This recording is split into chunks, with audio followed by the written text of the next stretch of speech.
안녕하십니까, 조한청입니다.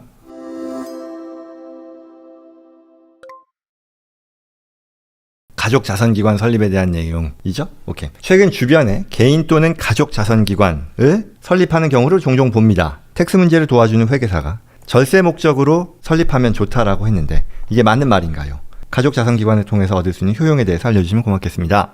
사실 가족자선기관 설립에 대한 거 제가 여러 차례 영상으로 준비를 했던 내용이기도 하죠. 여기 CRT 다음에 또 기회 되면 얘기를 하겠습니다만, 특히 Private Foundation, 이게 가족자선기관입니다. 이에 대해서 설명을 하는데요. 한번 따져보죠. 저희가 가족자선기관 설립에 대한 문의를 되게 업무적으로도 많이 받고요. 그에 대해 상담을 하고 실제 케이스도 많이 진행하고 있어요. 개인 이 자선기관 설립 운영에 대한 얘기인데, 그러면 근본적으로 우리가 가족이죠. 개인 또는 가족 자선기관 설립은 왜 하느냐라고 보면요.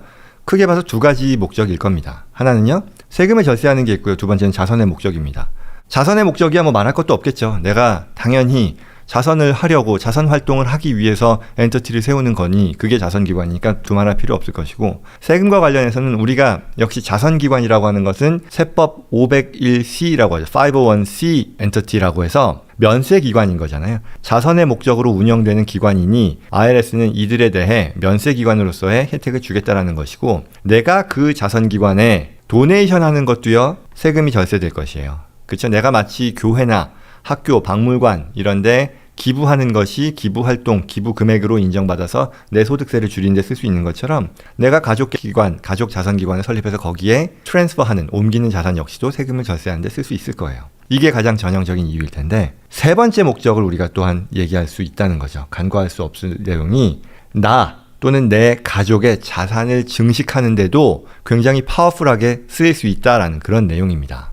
이 내용이요, 제가 다시 돌아올 겁니다. 그래서 일단 넘어가 보죠. 가족자선기관을 설립하는 데 있어서의 배경이라고 한번 볼게요. 첫 번째는요, 가족자선기관 또는 어떠한 자선기관이건 간에 거기에 내가 옮기는 돈은요, 내가 소비할 수 있는 그런 자산은 아니에요. 프라이빗 파운데이션을 만들어서 거기에 내 재산을 옮기는 행위, 그 재산이 얼마건 간에 그 옮겨진 재산을요, 내가 어떻게 하건 간에 그걸 내가 개인적인 용도로, 뭐 말하자면 고기 사 먹는데 쓸 수는 없다라는 얘기죠. 그걸 우리는 반드시 알고 있어야 되는 것이고요. 그리고 두 번째, 자선기관을 평가하는 데 있어서요, 이런 관점에서 볼 수 있겠죠. 내가 소득세를 내야 되잖아요. 내가 얼마를 벌었건 간에 거기서 아무것도 안 하면 그의 일부, 뭐 25%, 30%라고 하죠. 를 세금으로 내게 되는 거예요. 그런데 세금으로 내고 그냥 끝날 것이냐, 아니면 그 돈을 내가 원하는 방식, 자선기관으로 옮김으로써 내가 원하는 방식으로 내가 여전히 결정 권한을 가지고 운영에 있어서의 발언권을 가지고 운영하는 데 쓸 것이냐, 이 관점에서 평가를 해야 된다는 것이고요. 그리고 세 번째, 내가 얼마나 이 자선기관을 계속 키워나갈 것이냐, 단순히 하나의 뭐 패스트루 또는 컨두잇 엔터티로서 내가 자선기관에 옮긴 것을 교회로 도네이션 하거나 이런 쪽으로 쓸 것이냐, 아니면 내가 계속해서 이걸 투자하면서 키워가고 내가 적극적인 자선 활동을 하는데 쓸 것이냐라는 것으로도 평가하게 될 겁니다. 자, 이와 같은 내용을 토대로 가족자선기관, 프라이빗 파운데이션의 혜택을 한번 평가를 해보면요, 다음과 같은 8가지로 볼 수 있을 거예요. 첫 번째는요, 당연한 얘기입니다만 기부금은 소득공제가 됩니다. 교회에 마치 내가 헌금하는 것과 마찬가지로요, 자선기관에 넣는 금액, 내가 세운 나의 자선기관에 넣는 금액도 마찬가지로 당해의 소득공제로 쓸 수 있게 됩니다. 그리고 두 번째는요, 자선기관 자체, 프라이빗 파운데이션 자체가 면세기관이기 때문에 자본이득세가 비과세예요. 과세되지 않습니다. 그 말은 내가 어떤 가치가 올라간 주식, 부동산과 같은 자산이 있다 하면 이걸 그냥 내가 팔면 캐피탈 게인에 대한 텍스를 낼 텐데, 자선기관으로 도네이션 하면요, 도네이션 공제도 받을 것이고요, 옮겨진 자산을 매각했을 때 발생하는 캐피탈 게인은요, 과세되지 않는다는 얘기죠. 그리고 캐피탈 게인뿐만 아니라 자선기관을 통한 어떤 경제 수익이라는 것 자체가, 소득세가 비과세된다는 그런 장점도 있겠죠. 결국 그 말은 내가 가지고 있는 자산을 자선기관에 옮김으로써 도네이션 디덕션 플러스 그 자산에 대한 소득세도 안 내고 그걸 계속해서 내가 운영할 수 있는 권한은 유지한다는 얘기겠죠. 세 번째요, 너무 당연한 얘기겠죠. 자선 목적, 공공선의 실현일 텐데요, 나에 있어서의 이런 그 필란트로픽한 박애주의적인 어떤 자선의 objective를 계속해서 패밀리 파운데이션이라고 하는 그런 형태를 통해서 이어갈 수 있다라는 거죠. 단지 본인 대에만 있는 것이 아니겠죠.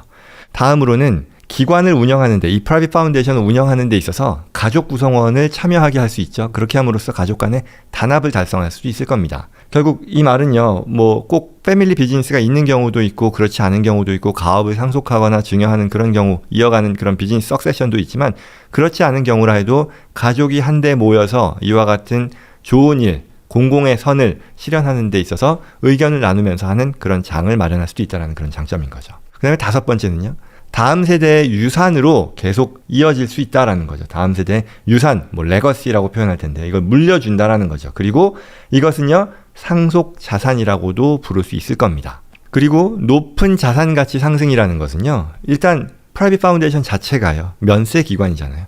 여기서 벌어지는 일련의 투자 활동으로부터 벌어지는 소득이라는 것은 과세되지 않습니다. 그러니 우리가 과세되고 나서 남는 돈을 또 투자해서 벌어들이는 소득이 있고 그걸 또 과세받고 다시 불리는 그런 과정, 늘었다 줄었다 하는 그런 과정에 비해 면세 기관인 자선기관에서의 투자 수익이라는 것은 계속 올라가겠죠. 세금을 부담하지 않으니까 그만큼 더 높은 수준의 자산 가치 상승을 기대할 수 있을 거다라고 얘기할 수 있습니다. 그리고 7번째요. 이거는 뭐 4번째하고도 비슷하긴 합니다만 조금 다른 관점이죠. 가족들에게 급여를 제공할 수 있다는 거죠. 합리적인, 리즈너블한 베이스는 있어야 됩니다. 당연히. 가족이 그 자선기관의 운영에 어떤 합리적인 역할, 필요한 필수적인 그런 역할을 수행하고 그에 대한 정당한 대가를 지급받음으로써 결국은 이게 실질적으로는요. 그걸 목적으로 하지는 않았겠으나 그럼에도 그와는 별개로 안정적인 증여의 효과도 달성할 수 있게 된다는 얘기를 하는 거죠. 그 다음에 8번째, 자산 보호입니다. 자산 보호는요. 내가 자산을 가지고 있을 때 이런저런 이해 당사자들, 비즈니스에 있어서의 이해 당사자들이 있을 수 있잖아요. 그런 사람들로부터의 어떤 클레임의 리스크는 언제든지 있는데 반해 자선기관으로 옮겨진 건 더 이상 내 게 아니죠. 나의 개인적인 자산이 아니기 때문에 여전히 나의 영향력을 유지함에도 불구하고 그와 같은 관점에서 봤을 때 자산 보호를 달성할 수 있게 된다는 그런 장점, 8가지 대표적인 장점을 들 수 있을 겁니다. 자, 다시 한번 그럼 혜택을 요약을 해볼까요? 기부금에 대한 세금 공제를 당장 받을 수 있어요. 자선기관을 설립함으로써. 그리고 자산가치의 상승에 대해서는요. 면세기관으로서 혜택을 누리는 거예요. 계속해서 키워나갈 수 있는 거고요. 그리고 여기서 자녀를 고용함으로써 어떤 가족 사업으로서 가족의 어떤 공공선에 대한 논의의 장으로도 활용하며 동시에 증여의 효과도 얻을 수 있다는 거예요. 그리고 4번째, 사회에 기여하는 것은 뭐 말할 것도 없겠죠. 그리고 5번째, 나와 내 가족의 유산, 레거시를요. 다음 세대로 이어가는 그런 모습, 그런 혜택을 누릴 수 있다는 거예요. 그게 혜택인데 자, 그러면요. 여기서 질문을 해보는 거예요. 이 가족 자선기관이요. 프라이빗 파운데이션. 이거 우리 가족 소유인가요? 가족의 소유냐라는 것을 어떻게 정의하는지에 따라 당연히 답은 달라지겠지만 어떻게 보시겠습니까? 제가 딱히 여기서 답을 드리지는 않겠어요. 빌 앤 멜린다 게이츠라고 하는 이 프라이빗 파운데이션 중에서는 아마 가장 크고 가장 활발하게 활동을 하는 그런 자선기관이 있는데요. 여기도 프라이빗 파운데이션이거든요. 이걸 빌 게이츠의 개인 자산이라고 볼까요? 개인 자산일까요? 아닐까요? 개인 자산의 정의를 어떻게 내릴까요? 개인 자산이라는 것이 본인이 어떤 추구하는 공동선의 가치를 실현해주는 그런 엔티티, 그리고 나의 그와 같은 의도를 발현해줄 수 있는 그런 엔티티라고 하면 개인 자산인 거잖아요. 여러 관점은 있을 수 있겠습니다만 생각해볼 만한 그런 내용이겠죠. 그리고요. 2번째로는요. 일반 투자, 증여, 상속. 이게 무슨 얘기냐면 결국 내가 계속해서 소득세라는 것을 줄이는 데 대한 노력을 할 것이고요. 관심을 갖는데 이걸 프라이빗 파운데이션 안 한 상태에서의 상황을 디폴트 값으로 보면 아무것도 안 하고 그냥 세금 내고 그렇죠? 그대로 끝내는 거냐? 아니면 내가 패밀리 파운데이션을 통해서 세금도 줄이고 그렇죠? 그리고 자산 가치를 높이고 또 자식들도 역할을 하고 사회에 기여하고 이걸 대대손손 이어가는 것으로 넘기겠느냐? 그에 대한 평가가 필요할 것이라는 거고요. 그 다음에 가장 단순하게는요. 가장 단순한 질문이겠죠.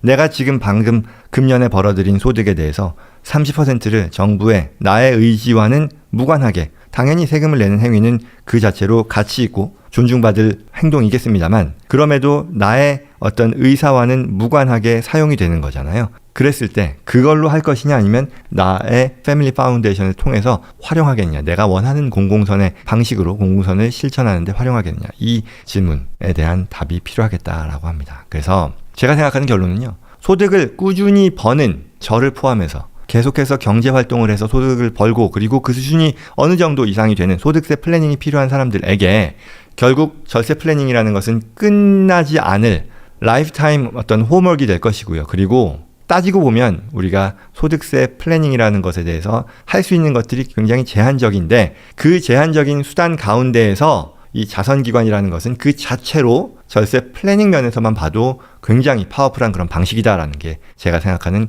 자선기관의 가치이고요. 그리고 이걸 좀 더 거창하게 봐서요. 한 사람의 인생을 놓고 봐서 자산을 형성하고 쌓아가고 키워가고 그리고 이걸 소비하고 사용하는 과정들 그리고 남는 자산을 다음 세대로 넘기는 그런 것까지를 길게 봤을 때 아무것도 안 하고 그대로 세금 내고 또 투자해서 수익에 대해서 세금 내고 줄고 하는 것들을 증여상속세 내고 다음 세대로 넘기는 것 대비 내가 일부를 자선기관을 세워서 옮기고 거기서 계속해서 키워나가는 그런 활동으로 쓰는 것이 훨씬 더 큰 가치를 만들 것이다. 왜? 자산 규모가 훨씬 더 커질 거잖아요. 면세기관이고 앞서 말씀드렸던 그런 것들. 그리고 이게 결국은 나의 자식들, 나의 다음 세대로 이어지는 거니까요. 그래서 이런 부분들 그리고 당연히 우리가 얘기해야 될 부분은 자선의 목적으로 사회에 대한 나의 선한 영향력을 이런 레거시를요. 다음 세대로까지 물려주고 이어갈 수 있게 한다는 면에서 충분히 의미 있는 과정이다라고 다시 한번 설명드립니다.